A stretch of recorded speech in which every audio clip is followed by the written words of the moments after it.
Good afternoon, Miss Maryann. Good afternoon, ma'am. Okay, Miss Maryann, can you tell me about yourself?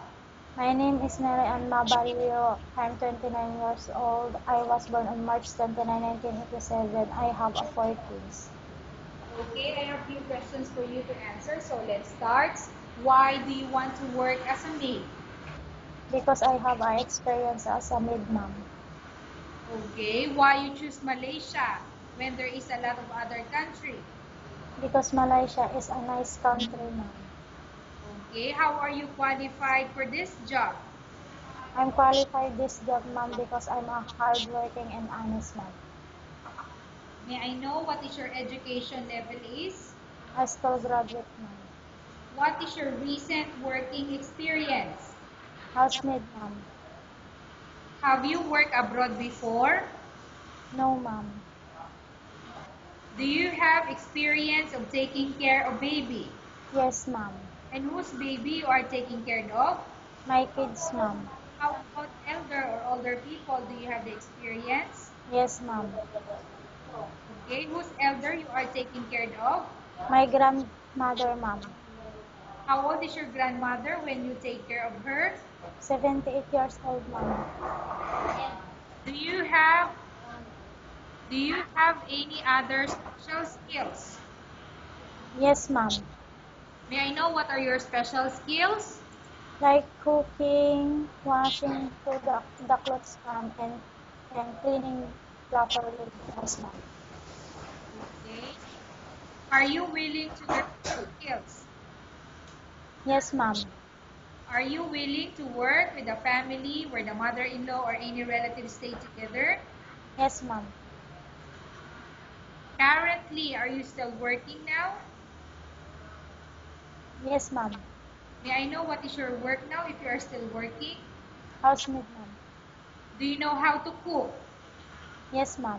What sort of food can you cook? Filipino food, ma'am, like adobo, sinigang, pinakbet, and menudo, ma'am. Okay. Are you aware that you will have, sorry, are you aware that you will have to do washing, cleaning, ironing, and cooking? Yes, ma'am. From all the house chores like cooking, cleaning, ironing, and washing, which do you like most? Cooking, ma'am. If ever you were selected to work in Malaysia, who will take care of your kids? My mother and my mother-in-law and my husband, ma'am. You are not allowed to use handphone or cell phone during working hours. Yes, ma'am. You are only allowed to use handphone or cell phone after you finish all the works and when going to bed. Yes, ma'am. You are strictly needed to surrender the handphone to your employer in the morning, and your employer will return back to you once you're going to bed. Yes, ma'am. You are strictly needed to surrender the handphone to your employer in the morning, and your employer will return back to you once you're going to bed. Yes, ma'am. If ever your employer finds out that you're abusing your handphone and it's affected your work performance, your employer will confiscate your handphone and you're not allowed to hold it anymore. Instead, your employer will allow you to call to your family 3 times in a month. You're only allowed to bring normal phone and you're not allowed to bring smartphone. Are you agreed for the terms and conditions? Yes, ma'am. Okay. Are you agreed to the rules and regulation for the handphone? Yes, ma'am. How many years is the contract as you agreed and understand? 2 years, ma'am. Can you describe for me your ethics or your attitude?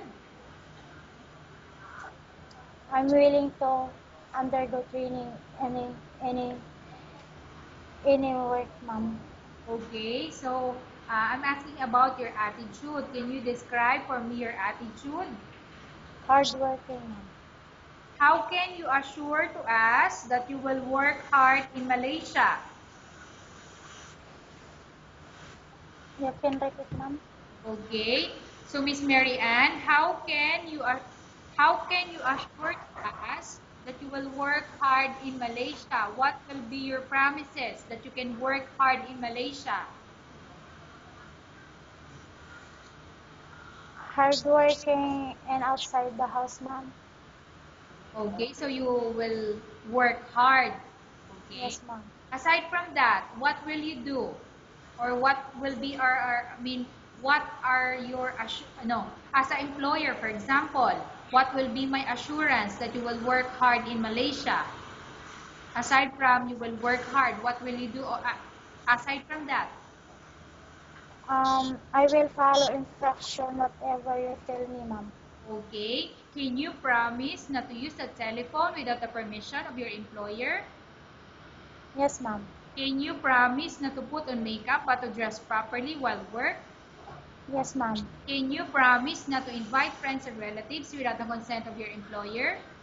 Yes, ma'am. Can you promise not to ask for advance salary from your employer under any circumstances?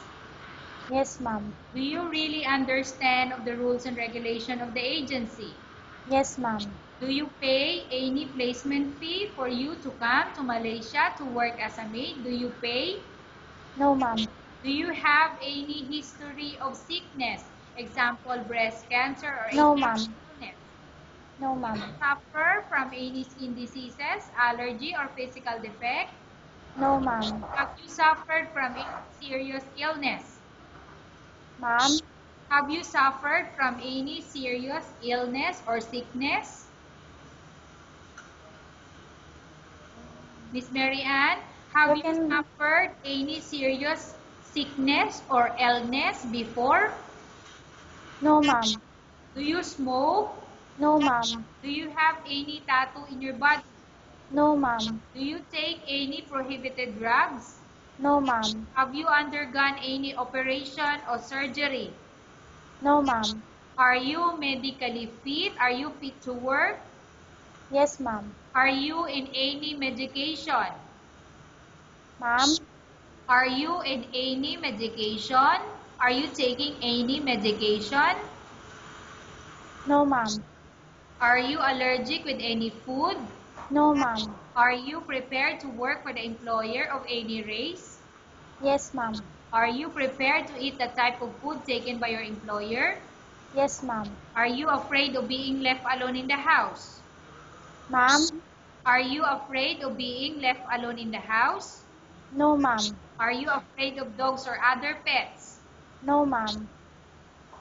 Okay, I will repeat again the question. Are you afraid of dogs or other pets? No, ma'am. Okay. Can you promise to work according to instruction from your employer? Yes, ma'am. Do you have any immediate family working in Malaysia? No, ma'am. Okay, Miss Mary, we have finished our question section. Let's go to case study. I have a case study for you and I want you to answer me truthfully. Upon arrival in Malaysia within 6 months, if ever any of your family members pass away, what will you do? Will you continue to work till finish your contract or you will go back? I will continue finish to my contract in Malaysia, ma'am. Okay. Tell us about yourself and why do you want to work in Malaysia as domestic helper? You can repeat, ma'am? Okay. Tell us about yourself and why do you want to work in Malaysia as domestic helper? Ma'am? Maryann, tell us about yourself and why do you want to work in Malaysia as domestic helper? I want to work in Malaysia, ma'am, because it's a nice country and be good salary, ma'am, and I have experience as a maid, ma'am, and nanny, ma'am. Okay, Miss Maryann, what do you want to tell to your employer who's watching your video? Ma'am?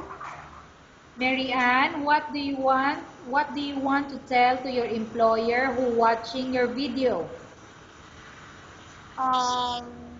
Be watching my video because I'm interested working in Malaysia, ma'am, as a housemaid. So what are your promises to your employer? What would you like to say to them? I promise I promise I will follow Instruction was ever you tell me, ma'am, and I promise, I promise, hold my body. I give my work, ma'am. Okay? So you mean you're going to save your money. Yes, ma'am. Okay, thank you very much, Miss Mary Ann. We will update your agency if there's any selection made by the employer.